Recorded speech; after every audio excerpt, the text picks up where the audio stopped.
ভাবি, এখানে একজন ভালো বাঁশি বাজায়, ওর বাড়িটা কোথায় আপনি বলতে পারবেন? ভালো বাঁশি বাজায় বলতে গেলে তো আমাদের পাড়া শাহিনী বাজায়। আমার সঙ্গে আসেন, আপনাকে কোথায় যেন দেখেছি। কোথায় দেখেছেন? হ্যাঁ, ছবিতে। আপনি সঙ্গীতকার সোহেল রানা না? হ্যাঁ, আপনি আমাকে চিনতে পেরেছেন? হ্যাঁ, আপনার অনুষ্ঠান আমার খুব প্রিয়। Thank you.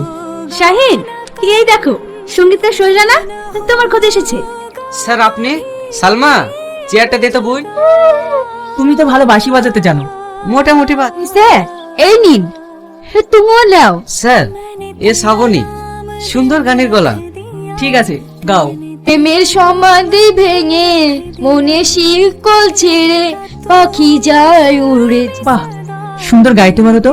শাহিন, ওর যা গলা, তাতে ভালো শিল্পী হতে পারবে। এক কাজ করো, তোমরা দুজনেই বেরিয়ে পড়ো, আর আমি তো তোমার জন্যই এসেছিলাম। আমি যেতে পারবো না, আপনি ওকে নিয়ে যান, বড় শিল্পী তৈরি করুন, আর আমি গেলে ওর সঙ্গে একটু দেখা করে দেবেন।